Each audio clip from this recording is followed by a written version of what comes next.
குருச்சரணம். Good morning. Hi guys, எல்லோரும் நல்லா இருக்கீங்களா? இன்றைக்கி வந்து இந்த ஒரு எல்லோ கலர் லைனிங் ப்ளவுஸ் வந்து கட் பண்ணுறது வீடியோ.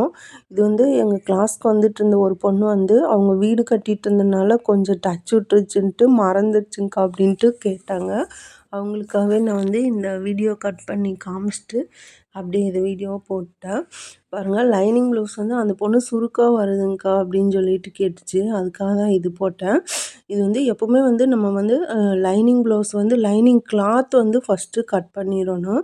அதுக்கப்புறம் தான் வந்து அளவு ப்ளவுஸ் வச்சு கட் பண்ணிவிட்டு அப்புறமா தான் இந்த சேரீயில் கட் பண்ணுற ப்ளவுஸு மெயின் ப்ளவுஸ் வந்து கீழே போட்டுட்டு மேலே அந்த கிளாத் வச்சு கட் பண்ணணும். பாருங்கள், நான் மார்க் பண்ணியிருக்கிறேன். கீழே 1 இன்ச்சு தையலுக்கு மடிச்சடிக்கிறதுக்கு பதிலாக இது வந்து அப்படியே 2 அட்டாச் பண்ணி திருப்புற மாதிரிக்கு.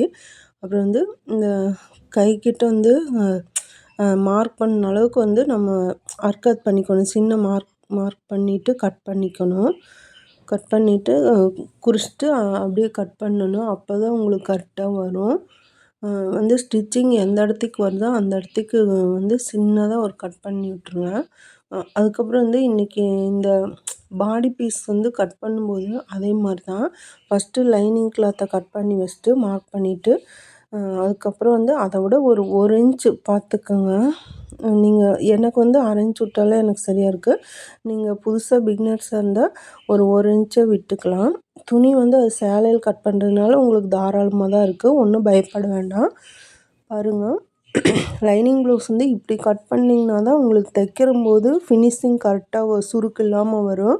அதுவும் இல்லாமல் அந்த பட்டு சேலை அந்த மாதிரி சாரீனா உங்களுக்கு வந்து இன்னும் கொஞ்சம் நல்லா நீட்டாக வரும். இது வந்து இந்த வலுவலுன்னு ஒரு மாதிரி கிளாத் இந்த மாதிரி இருக்கிறனால அது எப்படி தைச்சிங்கனாலும் உங்களுக்கு ஒரு சைடு இழுக்கிற மாதிரிக்கே ஒரு மாதிரியாக தான் இருக்கும். எனக்கே அந்த மாதிரி வந்திருக்கு நிறையா. நான் வந்து அதை கொஞ்சம் அப்படியே சரி பண்ணி தான் இவ்வளோ நாள் ரொம்ப கவனமாக தான் அடிக்கணும். நான் இந்த டைம் வந்து கேன்வாஸ் வந்து கட் பண்ணிட்டேன்.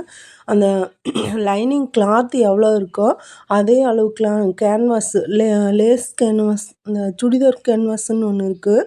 அது ரொம்ப லைட்டாக இருக்குது. அது வந்து கொஞ்சம் பார்த்தா மடன்னு தான் இருக்கும். ஆனால் வந்து தண்ணியில் போட போட நம்மளுக்கு வந்து அது அப்படியே அது ஒன்றுமே இல்லாமல் அது மாதிரி ஆயிடும். நம்மளுக்கு துணி மட்டும்தான் இருக்கும். ஒவ்வொருத்தரும் பயந்துக்கிறாங்க. அந்த கேன்வாஸ் வச்சா ரொம்ப அது என்னடா ரொட்டியாட்டு இருக்குது அப்படிங்கிற மாதிரி கேட்டாங்க ஒருத்தர் வந்து. அந்த மாதிரிக்கெல்லாம் ஆகாது, ஒன்றும் பயப்பட வேண்டாம். நம்ம வந்து தைக்கிறதுக்கு வந்து அந்த கேன்வாஸ் வச்சோம்னா ரொம்ப நல்லா நீட்டாக வரும். நம்மளுக்கு ஃபினிஷிங் நீட்டாக இருக்கும். அந்த மார்க் பண்ணுறது பாருங்கள், 3 டாட் மார்க் பண்ணுறதும் நான் ஃபஸ்ட்டே பண்ணிடுறேன். அப்போ எனக்கு வந்து தைக்கிறதுக்கு ஈஸியாக இருக்கும். கரெக்டாக லைனாக 1 பை 1 கொடுத்துட்டே வந்தோம்னா நூல் வந்து கட் ஆகாமல் நல்லா ஈஸியாக வந்துடும். அதுக்காக தான் நான் ஃபஸ்ட்டு கட் பண்ணும்போதே ஓரளவுக்கு மார்க் பண்ணி வச்சுருவேன். பாருங்கள், அந்த ஆம்கோல் அளவுக்கிட்டே வந்து மார்க் பண்ணிட்டேன். அப்போ வந்து நம்ம ஒவ்வொரு அளவாக குறிச்சிட்டே இருக்கும்போது இன்னும் லேட் ஆகும். அதனால் இந்த மாதிரி குறிச்சிட்டு கட் பண்ணிட்டோம்னா அது வந்து நம்ம தைக்கும்போதே எனக்கு கொஞ்சம் ஈஸியாக இருக்கிற மாதிரி இருந்துச்சு. பாருங்கள், இது எல்லோ கலர் ப்ளவுஸு நல்லா இருந்துச்சு. இதை வந்து நோன்புக்கு தான் வந்து அந்த குரூப் சேலை எடுக்கிறதுக்காக இது ஒரு 35 சாரீ என்ன எடுத்திருந்தேன்னு சொன்னாங்க. அதில் 2 என்கிட்ட கொடுத்துருந்தாங்க. எனக்கு ஒரு சாரீ, இன்னொருத்தருக்கு ஒரு சாரீங்க. இந்த கிளாத் வந்து பார்த்திங்களா அப்படியே வலுவலுன்னு இருக்கிறதுனால தான் உங்களுக்கு அந்த மாதிரி வரும். ஆனால் தைச்சிங்கன்னா கொஞ்சம் நல்லாயிருக்கும். அந்த கேன்வாஸ்